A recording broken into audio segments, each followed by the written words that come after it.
De vous à nous vous est présenté par Climpresta, le TPMR Arc-en-Ciel et le service funéraire Melt.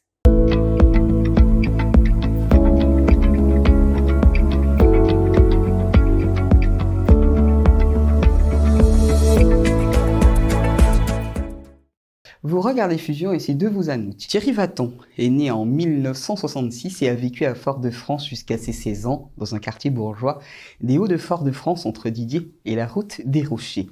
Son père était médecin et sa mère prof de physique au lycée de jeunes filles à Bellevue, lycée que je n'ai point connu. Adolescent turbulent, il était exfiltré à Paris alors qu'il entre en classe de première. Il a eu cette année-là les meilleures notes qu'il n'a jamais eues et ça c'est normal, il n'y avait pas ses potes pour le perturber. Son attrait pour la musique est tel qu'il est le plus souvent sur son piano qu'à l'école. Il a commencé à en jouer à l'âge de 7 ou 8 ans, comme ses 4 autres frères et sœurs élevés par un père saxophoniste dans une ambiance, on va dire, mélomane. Il ne passe pas le bac, il décide d'arrêter l'école pour devenir musicien professionnel. Il suit un peu le conservatoire. Il entre à l'American School pour une formation qui va durer 3 années. C'est là qu'il a tout appris. Thierry se montre efficace en studio à l'écoute des musiciens. Il comprend vite et il est sympathique. Et puis, il sait rester à sa place et ne pas prendre le dessus sur l'artiste qu'il appelle. Aujourd'hui, il a pris le leadership sur sa musique. L'album Belle Machucan est sorti le 28 octobre sur les plateformes, mais il est déjà sorti par petits morceaux. Thierry Vaton l'a présenté en juin dernier en Martinique et il le présentera à Paris le 14 décembre au Sunset.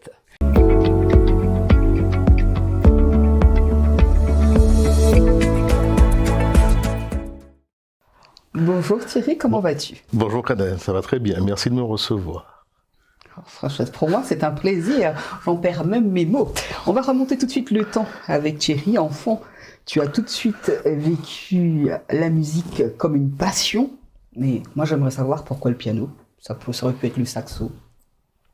C'est l'instrument qui était le plus abordable à la maison en fait. Quand on en avait un piano, tu ouvres le cabot et puis tu tapes quoi. Tu tapes dessus et ça sonne tout de suite. Un saxo c'est plus compliqué. Il faut déjà apprendre à souffler, il faut le monter, il faut le machin. En plus comme le saxo ne m'appartenait pas, il fallait pas que je touche au saxo du papa. Voilà. C'est plus compliqué. Il m'aurait pas défendu d'y toucher, mais bon. Le piano c'est plus abordable, c'est tout de suite le piano. T'aimes la facilité? Non, mais si tu me poses la question pourquoi le piano, c'est l'instrument qui était là, qui était tout de suite. Voilà, c'est le premier instrument qui était là. Alors, rien à voir avec la musique. Est-ce que tu aimes la facilité dans la vie? Non, j'aime bien les challenges, j'aime bien les défis, j'aime bien j'aime bien les choses, les défis à relever, j'aime bien qu'on me pousse dans mes retranchements. On me dit, t'as jamais fait ça, fais ça, et c'est ça, et c'est ça, et c'est ça. En fait, c'est ce qui fait progresser, c'est ce qui fait avancer dans la vie. Énormément. Ouais. Tu débutes la musique autour de tes 7 ou 8 ans. Quels sont tes premiers souvenirs en musique? Les vrais, ceux qui restent là dans le cœur. Alors, vers cet âge-là, vers 7-8 ans, les premiers souvenirs qui me viennent, c'est l'ambiance dans la famille. Puis on est une famille de mélomanes, mais on est une fratrie de 5, on a tous fait du piano, moi je suis le dernier. Il y en a une qui était très douée, j'ai une sœur qui est toujours très douée. Moi, elle a arrêté, mais en tous les cas, elle était très très douée au piano. Mes 2 autres sœurs et mon frère en ont fait, mais un peu moins. Mais il y avait une ambiance de musique tout le temps, ça dansait tout le temps. Et puis tous les styles de musique surtout, il y avait tout. À cette époque-là, il y avait du compas, il y avait de la salsa, il y avait de la biguine, il y avait des malavrois, il y avait la perfecta, il y avait tout ça, il y avait tous ces groupes-là et c'était vraiment. Alors moi, j'essaie d'imaginer chez le grand-père. Chez moi, c'était le tourne-disque. Ouais. Et chez toi, c'était du live, du direct, de tout temps. Non, c'était pas du live, on écoutait beaucoup de musique. On écoutait beaucoup de musique. C'est ça, cette ambiance-là. L'ambiance musicale était là. Après, j'entendais mon père jouer. De temps en temps, j'allais vraiment écouter. J'étais vraiment ça. Là, j'étais le plus sage au monde. Là, j'écoutais ça avec des oreilles d'éléphant, on va dire. Je ne sais pas si ça se dit, mais. Vraiment l'écoute? Ah ouais, j'étais fasciné par le son de ce truc, de cet instrument à l'époque. Ouais, pour moi, c'était. Et quand je regardais ma grande sœur jouer au piano aussi, pour moi, c'était... Alors, mais maman, elle était à la cuisine? Non, maman était prof, et puis elle n'a pas eu la chance, elle a voulu faire du piano toute sa vie, mais plus jeune, elle n'a pas eu les moyens d'en faire, ses parents n'ont pas eu les moyens de lui permettre de faire du piano. Mais c'était une passionnée de musique aussi. Comment tes parents ont-ils justement réagi en disant, en te voyant poursuivre ta propre voie, qui est celle du pianiste? Alors, au départ, dans le temps, ça n'avait pas été évident. Quand j'ai décidé, parce que j'ai pris très tôt cette décision de faire de la musique, de m'engager dans cette voie. Donc j'ai arrêté l'école avant le bac en fait, et bon, ça n'a pas été de gaieté de cœur, c'était pas la joie à la maison, c'était pas un truc, voilà, c'était pas une nouvelle accueillie super, Thierry, tu vois, la musique, c'était pas ça. Mais j'ai eu quand même la chance, ils m'ont soutenu, ils m'ont pas freiné, ils m'ont pas dans mon rêve de devenir musicien, ils m'ont pas freiné, ils m'ont pas on va dire ni hors de question que tu fasses, non, c'était pas ça, c'était au contraire. C'était, tu veux faire de la musique, on y va, on te soutient, mais fais-le bien, et puis on met tout ce qui est en notre pouvoir pour te permettre de faire de la musique, mais par contre, il faut que tu le fasses bien. Donc voilà, j'ai eu cette chance d'avoir des parents adorables à ce niveau. Revenons à Belle Matucane. Oui. C'est une image fleurie, pour moi, qui relate la Martinique. Mais ça signifie quoi à tes yeux, Belle Matucane? Alors, je vais te dire, j'ai fait le tour. J'ai demandé à plusieurs personnes, il y a eu des définitions différentes. C'est vrai? La belle femme, mais de mauvaise vie. Oh. J'ai eu ça. J'ai eu quoi d'autre? Le patrimoine. Oui. La belle femme, tout simplement. Pour toi, qu'est-ce qu'une belle Matucane? Belle Matucane. Parce qu'on parle de patrimoine. Parce que tu vois, donc c'est vraiment le patrimoine. Voilà, c'est le patrimoine. Donc rien à voir avec la femme. Je ne connaissais pas. En fait, c'est tout simple. Je cherche un mot alors, je cherche un mot en créole, ça c'est sûr. Et je suis simplement allé sur le dictionnaire Potomitan, je crois que ça s'appelle, de confiance sur le net. Et j'ai cherché des trucs, genre j'ai failli appeler, il y avait Obidjo, il y avait des mots qu'on n'emploie pas tout le temps, quoi. Je cherche des mots, et puis quelque chose qui soit en rapport avec le patrimoine, justement, avec les racines, avec mon île, avec la musique de chez moi, avec la culture musicale de chez moi. Et puis j'ai cherché la traduction de patrimoine. Ouais. Voilà, j'ai trouvé Matucane, j'ai dit une belle Matucane, beau patrimoine que je veux mettre en avant. Alors sachez que vous êtes trompé, hein, tout ça. Bon. Je parle des autres. Ah bon, je disais que sachez que vous vous êtes trompé par rapport aux définitions qu'ils m'ont données. Donc la belle femme et la belle femme de mauvaise vie. En quoi définit-il justement l'identité de ton album, le beau patrimoine? Ben, en fait, c'est en quoi il définit, c'est-à-dire la question est vaste et c'est un peu un piège, hein, cette question. Alors, pour moi, sans être chauvin, on a la plus belle musique du monde, on a les meilleurs artistes du monde, on a la plus belle culture musicale du monde, sans être chauvin, j'exagère, mais et je tiens vraiment à mettre cette musique-là en avant, ce patrimoine-là en avant. Le Belay, pour moi, c'est un truc, c'est unique. C'est comme l'aïeul, c'est unique chez nous. Il y a que ça qui peut nous représenter, qui peut nous. En plus, nos artistes, nous musiciens, on sait tout jouer, on sait tout. Donc, le Matucane, pour moi, c'est tout ça. C'est l'artiste martiniquais dans toute sa splendeur, quoi, qui sait jouer de tout, qui joue tout bien, qui est beau, je sais pas si je vais pas inventer un mot, mais bon, il est belle Matucane, quoi. Voilà. Alors, est-ce que tu as déjà joué avec les frères Rastocle? Non.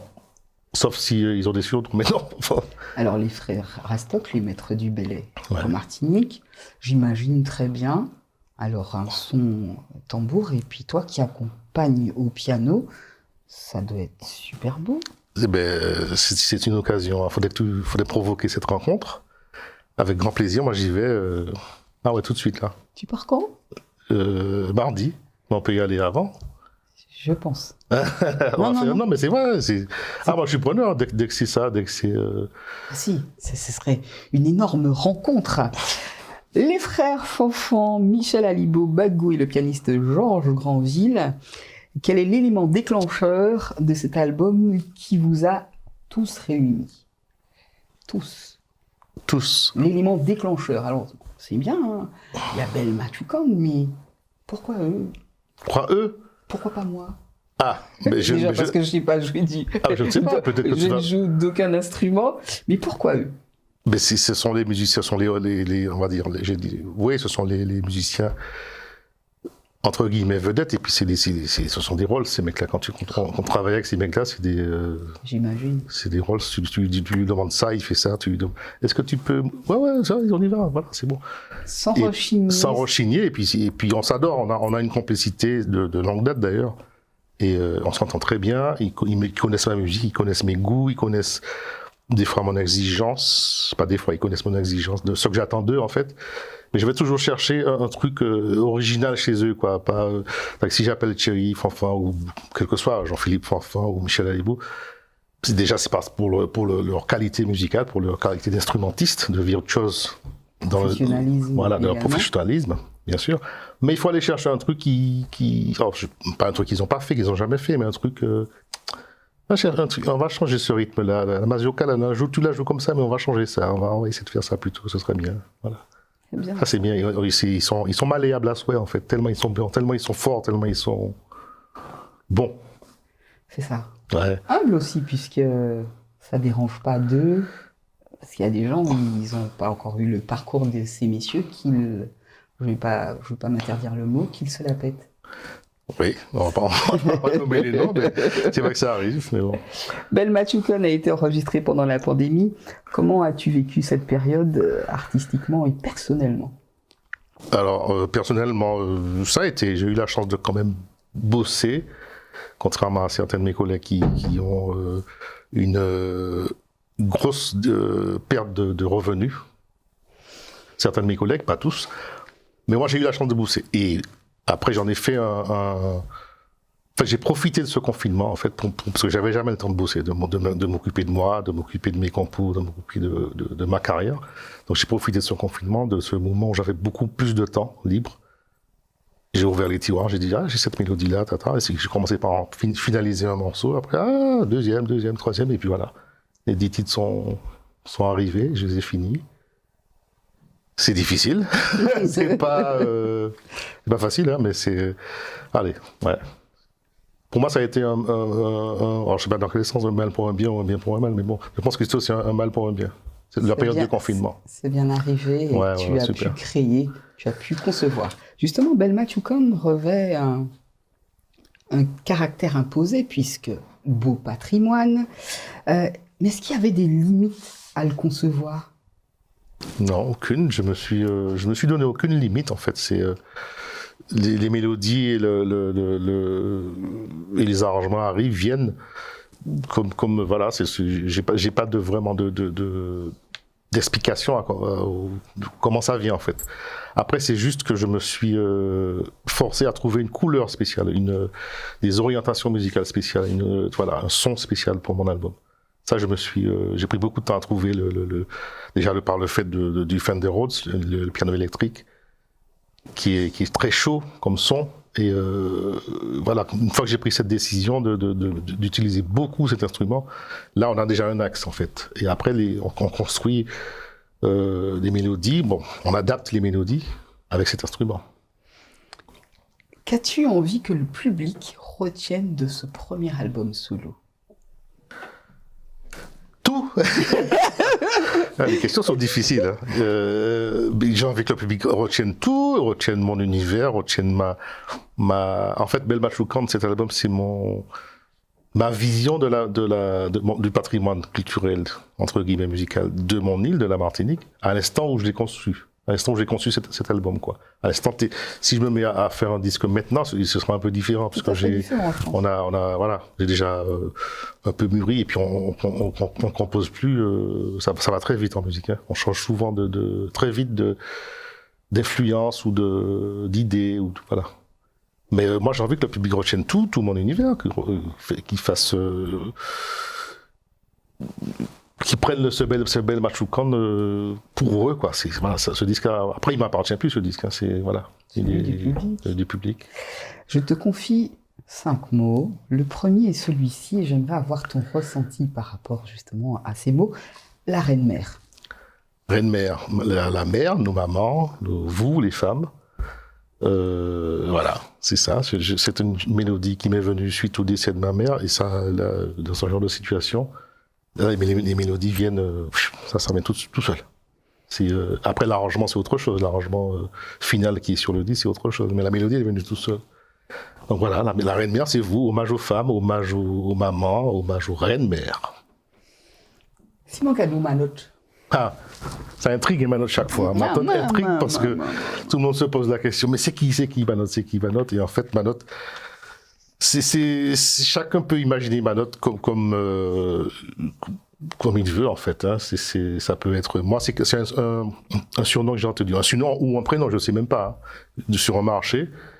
Et il y avait une musique Bel dans le fond. Et je me suis dit, ça sonne. Et j'ai fait le lien avec les deux. Et voilà, voilà, c'est juste ça. Il n'y a rien d'exceptionnel. Hein, c'est pas un truc... Voilà. Oh, Manotte, c'était être voisin, moi, ou ça? Voilà, c'est ça. Bien sûr, chacun peut imaginer qui est Manotte. Après, avec des collègues musiciens, ce que je ne pourrais pas faire. Mais ici, il y avait une petite chanson un peu, on va dire, un petit peu grivoise, un peu, qu'on faisait avec ce prénom, mais je ne, voilà. Oh, mince.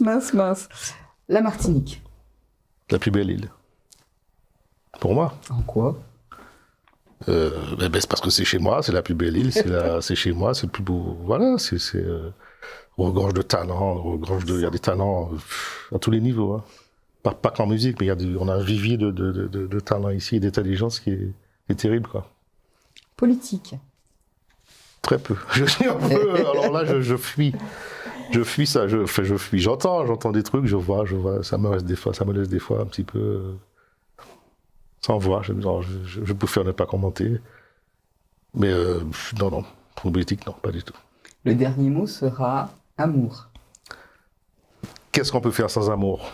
Allez, le dire, mon cher. Oui, mais sans amour, l'amour pour son prochain, l'amour pour son épouse, l'amour pour ses enfants, l'amour pour ses parents, l'amour du métier, l'amour de la vie, l'amour de la musique. Voilà, c'est vaste. Hein.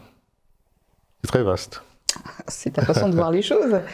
Quels sont les premiers retours suite à la sortie de cet album? Il y a des retours quand même. Ouais, je suis même très étonné. Il y a des super retours. Je suis très content. Après chacun, l'album, c'est quand même, il y a beaucoup de couleurs en fait sur mon disque. Quand on passe d'un titre à l'autre, ça change beaucoup.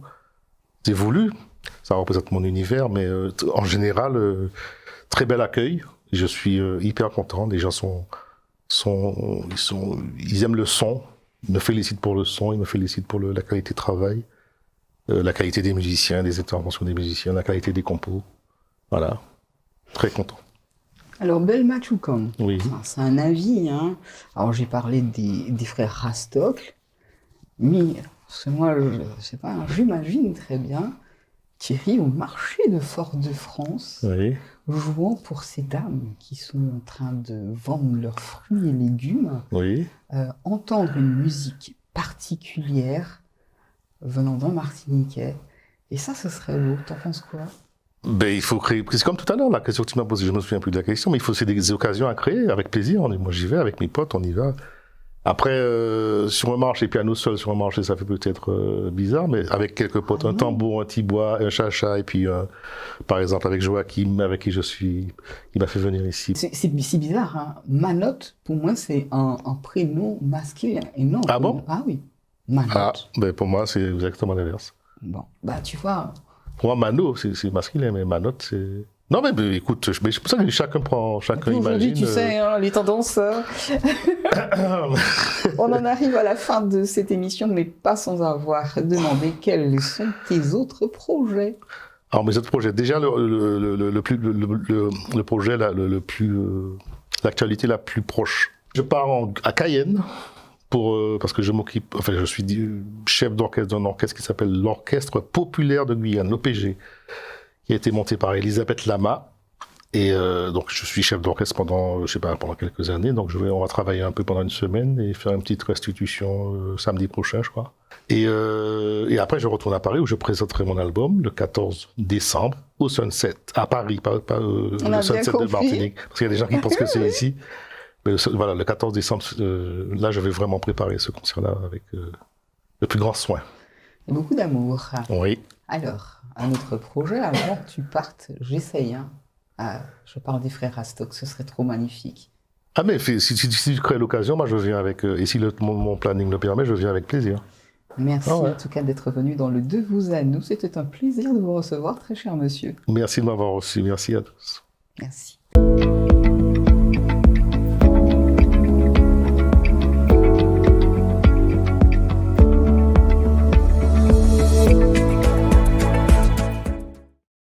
Avec le soutien de la boutique Tika Fashion Designer.